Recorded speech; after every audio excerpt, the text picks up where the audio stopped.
Hey guys, welcome back for chapter 17 of book Scavenger. Emily and James just kind of got a look into Bayside Press, which was really exciting. They learned some more about the game. They saw a big pile of stuff, and I guess they're not the only ones who are trying to figure out Mr. Griswold's game, but I think they got it. So let's see what happens in 17. Here we go. Emily and James spent their Friday lunchtime in the school library. James wanted to research ciphers for Mr. Quisling's challenge in order to come up with something super hard for the others to break.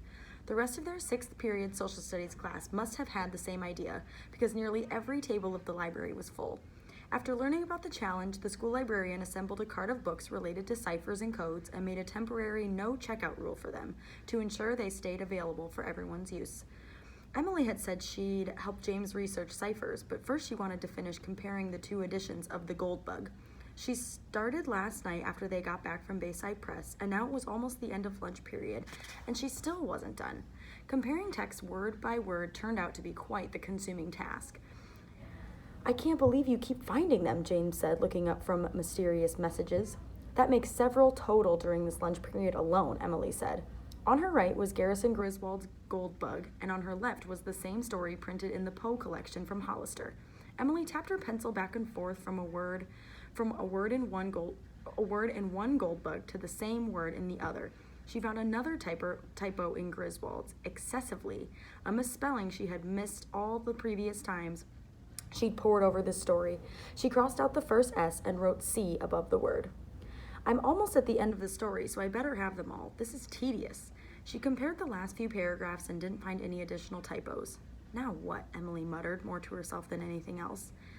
"Have you tried writing all the letters on a separate page in the order they show up in the book?" James asked. "It might be easier to make out the words if we're looking at just the found letters together on one page."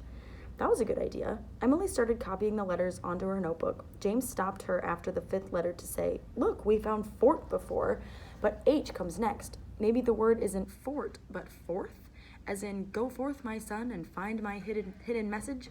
When Emily finished, the string of letters read,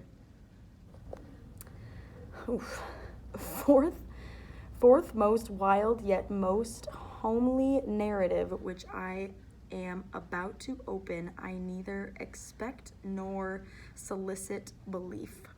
But that's all one giant word right there. That's crazy. Not bad. James took a stab at reading it aloud.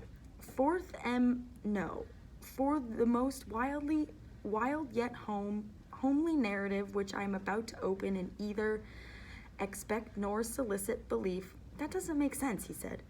"You doubled an O," Emily said. "See, it's not to open, it's to pen." They tried the sentence again, reading together out loud. "For the most wild yet homely narrative which I am about to pen, I neither expect nor solicit belief." "That's the craziest thing I've ever seen," James said, flipping through the pages of The Gold Bug. "Or I should say, the most wild and homely thing I've ever seen." "It sounds like there should be more, doesn't it?" Emily asked. "It's like he's saying, wait until you hear this wild and crazy story. But then there's nothing else." "And the wording is funny," James said. "Old-fashioned. I mean, who says they're going to pen something?" "Maybe that's the way Mr. Griswold talks?" She threw it out as an idea, but she'd watched the videos of him online before, and she didn't remember him sounding like this. James shook his head. "No, he gave a welcome speech at the book carnival. He talks like a regular grown-up, maybe a little happier and more dramatic, but he didn't sound like he had time traveled from 100 years ago or anything." "How is a hidden sentence a game?" Emily muttered out loud. "It's too bad there isn't anyone we could ask for help," James said. "That's it," Emily pointed to James. He looked around himself to see what she was pointing at. "Me?" His voice squeaked. "Help," Emily said. "Someone who's willing to help. Raven."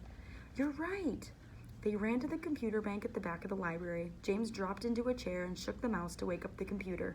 They pulled up the book Scavenger site. Emily logged in. Unfortunately for them, Raven was online. "Here," she slid her notebook next to the keyboard. "Type the sentence and see what Raven says." Emily read the sentence aloud as James typed. "Raven, I can't help you with that." "Nuts," James muttered. "I forgot it has to be a question." Surly Wombat, is "for the most wild yet most homely narrative which I am about to pen, I neither expect nor solicit belief, a clue for Mr. Griswold's game?" Raven. Congratulations, you have found the first clue in Garrison Griswold's library scavenger hunt launched on November 10th. If you made it this far, you have found one of the 50 copies of the gold bug hidden across the city. You have also located my game assistant, Raven.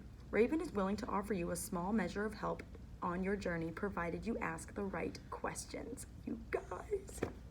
Bravo. Emily blinked at the screen.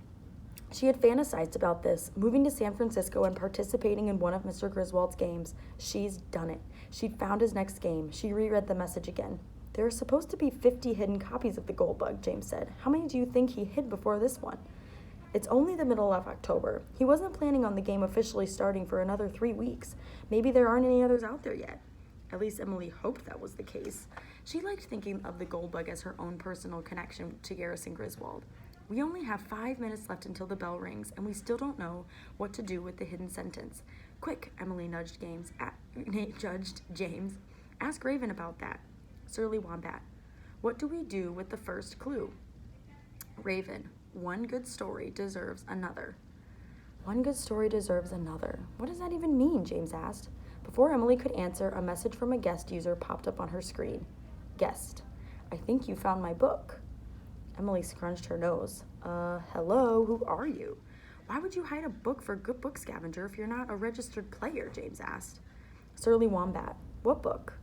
Guest. You said you found a Poe book in the BART station. That's my book. I need it back. Emily and James looked at each other. The Poe book belonged to somebody? That couldn't be. It had the Bayside Press symbol with the raven, and they'd just uncovered the secret message. Raven had even confirmed it was part of the game. Emily was 100% sure the book was Mr. Griswold's, which meant that either this mysterious person was Mr. Griswold, somehow managing to log in from the hospital even though yesterday Jack had said he was in very poor condition, or this guest user was mistaken. Or a possibility that made her anxious to even consider someone knew about the game and was trying to get the book for that reason. Surly Wombat. I find a lot of books. Tell me about yours. Guest. It's by Poe. Surly Wombat. Title? The cursor flashed over and over until finally another message popped up. Guest. The gold bug. Emily's stomach tightened. James nudged her. Hollister said it was unusual to see a book with only one of Poe's stories.